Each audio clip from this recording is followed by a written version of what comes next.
I pledge allegiance to the flag of the United States of America and to the republic for which it stands, one nation, under God, indivisible, with liberty and justice for all.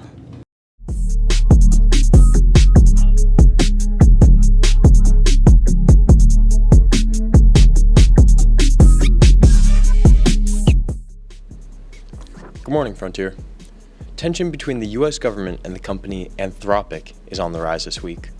In a meeting with the Pentagon on Tuesday, Defense Secretary Pete Hegseth gave Anthropic's CEO until the end of the week to grant full military access to its artificial intelligence model, Claude. Anthropic, a notably prudent business, at least in terms of AI companies, is requesting guardrails to be set to restrict Claude's use in mass surveillance.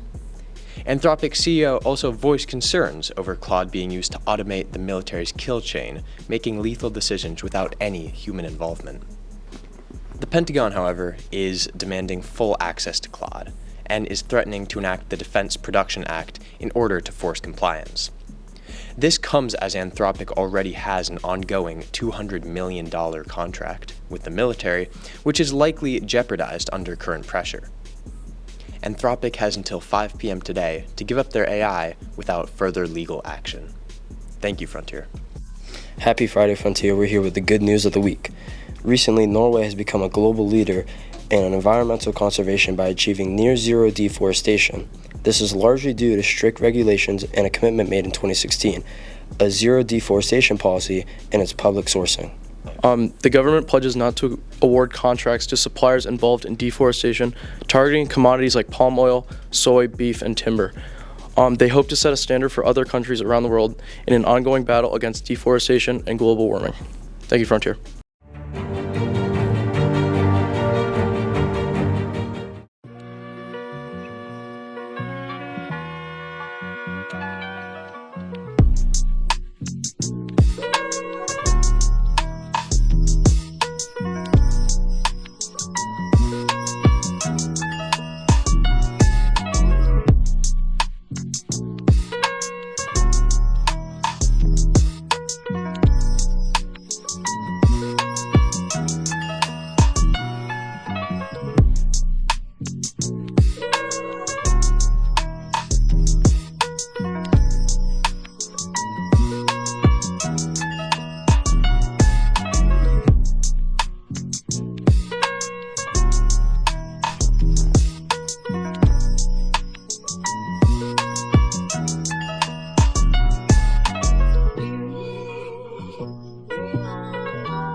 Every February, the United States and Canada recognize Black History Month, but its founder hoped for a different future for Black history.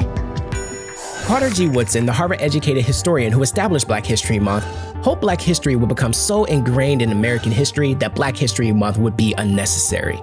But in 1926, when he began Negro History Week, the second week in February, he had two objectives: to prove to white America that blacks had played important roles in the creation of America and deserved to be treated equally as citizens, and second, to increase the visibility of Black life and history, at a time when the media was portraying the Black community negatively with anti-Black racist imagery. In 1976, Woodson's Association for the Study of American Life and History, which sets the annual theme for every Black History Month, lobbied for Black History Week to become a month, and got President Gerald Ford to make the first proclamation. Every president since then, except for Donald Trump, has proclaimed the new theme annually.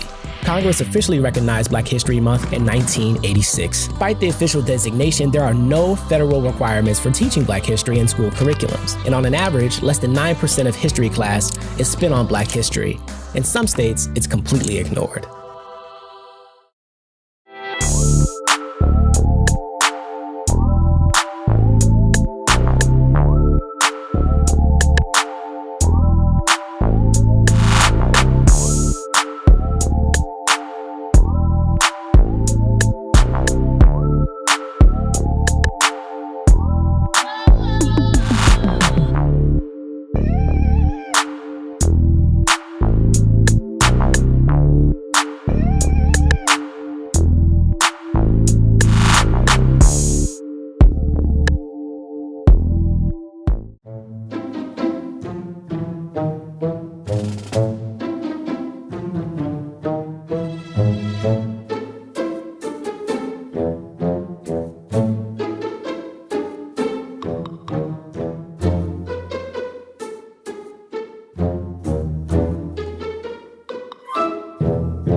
Ew, bro.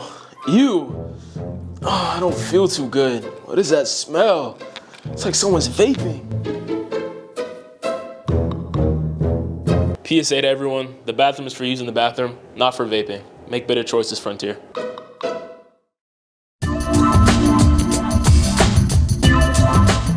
Hello, Frontier. I'm Levi, and I'm here with Evan? D1 Track Star. Yes, sir. Future D1 Track Star. Evan, how do you feel about your upcoming outdoor track season? Honestly, I think out of all the years I've been at this school, this is our best year to do some really great things. We've been second 3 years in a row at Western Mass, and last year we got third at States. So this year hoping to clutch Western Mass, and then see what we can do at States. I mean, personally, my goal is to win at least 2 events and help our team out there, and then see how many guys we can bring to All States or meet at Champions. But yeah, looking to be a good season. Yeah, sounds like you guys have a lot. Best of luck. Yes, sir. I'll be there taking some pictures. Sounds good, sounds good.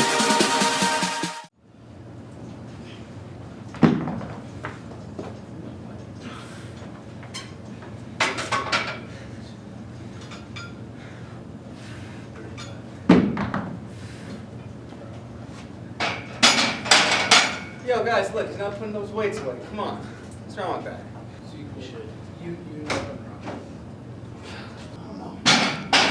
Hello, Frontier. Please remember to put back your weights when you're done using them in the weight room. Thank you. I think the Patriots are going to 31-28. What are your Super Bowl predictions? Pats. What's your guys' Super Bowl predictions? Well, so I want the Patriots. I haven't seen much play from the Seahawks. I know they're probably going to lose. Drake May will probably pass it to Josh Gibbs, and he'll probably score multiple times. Okay, yep. I think it's going to be 28-24. Come down to the last play. I think the Seahawks are probably going to pass and let up a touchdown there. It's going to get intercepted at the goal line. The Patriots are going to come away with the win. They're going to kneel it out, and Drake May's going to have his first of at least 10 Lombardis. And yeah, what can I say? The #1 Super Bowl winners. What the dog doing?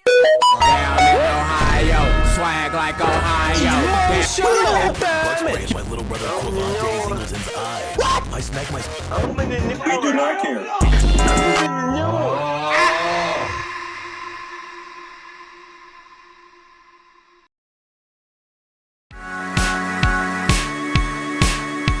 Hey Frontier, welcome back to the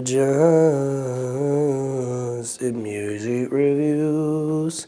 Today we're going to be reviewing Weekend Rockstar by Fang. This is a 13-song album spanning over 29 minutes long, and it dropped last February 13th.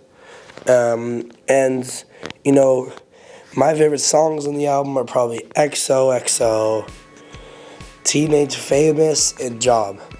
And one thing that Fang did on this album is he re-released 3 songs that he had already dropped in singles or even on previous albums. One of my favorite songs on the album was XOXO, but it was a re-release and that song was actually on his last album that was made over a year ago. So, you know, I think when artists drop new albums, they shouldn't put old music on. They should only be new music, but, you know, a lot of people do it just to boost popularity in their singles and their old songs that they like. So I do respect it, but I don't appreciate it. But, you know, out of the 10 new songs to the album, 8 of the songs had a similar sound that we saw on Cali Crazy that was released over a month ago. And that sound has been really controversial out of people that listen to Fang.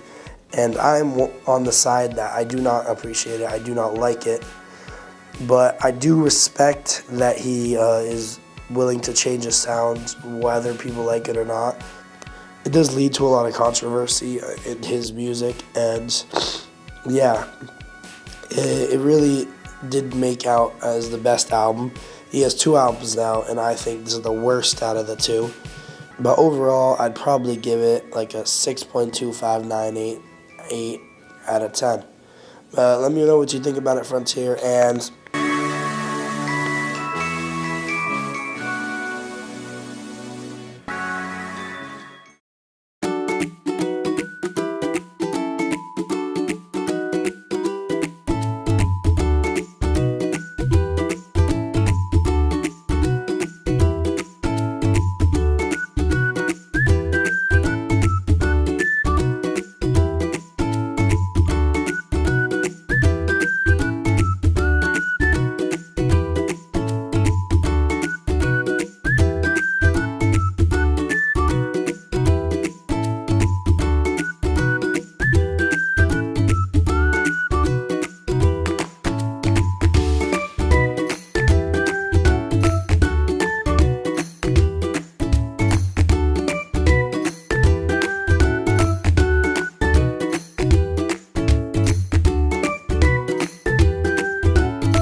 yum. It's time for a tasty and refreshing snack.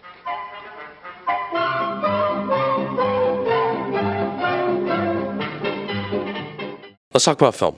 Malcolm X, directed by Spike Lee, was released in 1992. This is a script actually based on James Baldwin's writing, who was an American writer, mainly known for being an essayist, playwright, and novelist for the Civil Rights Movement. It was originally called One Day When I Was Lost, written in 1971. This movie stars Denzel Washington, who takes on the role of Malcolm X himself. Listening and reading X's speeches, he also participated in Fruit of Islam courses and did dietary restrictions. Because of the historical significance in the journey X goes on, we see him in Mecca in the film, and that was actually the first time a non-documentary film was shot in Mecca. Many know Malcolm X as the civil rights activist who stood for black empowerment and human rights. He was born in 1925 and was assassinated by members of the Nation of Islam in 1965. The 60s was known for intense government conflicts with the Cold War between the US and the Soviet Union. There was also the Vietnam War, the Civil Rights Movement, and what many people know it for, its many unfortunate assassinations that caused the whole nation to become upset, confused, afraid, and distrustful of the government. I don't think I need to say much about what this film entails, yet you'll learn some very interesting things about who X was. Originally, he committed petty crimes with a burglary team and spent 8 years in prison while also combating substance abuse before his time in prison. This movie starts from when he was just a kid with jump cuts and montages to very key moments in his life when getting involved with the Nation of Islam and becoming a representative of it, where we also happened to witness the end of his life because of his repudiation of Elijah Muhammad and the truths the nation promoted. I recommend you also watch Do the Right Thing and Black Klansman. These movies also happen to deal with the same topics as this film does, and it's also directed by the same person. What I find so sad and interesting when watching this movie is the way Malcolm X acts in the last third of the film. Paranoia is such a strong factor in the last part of the movie, and Malcolm sadly knew that he was close to something dangerous happening. His last words were on the lines of, "Peace, be calm." The movie is 3 hours long and PG-13, yet every second is worth watching. You can learn a lot from this movie and from the life of Malcolm X, and I urge you to do an in-depth research on this figure and other civil rights workers he interacted with.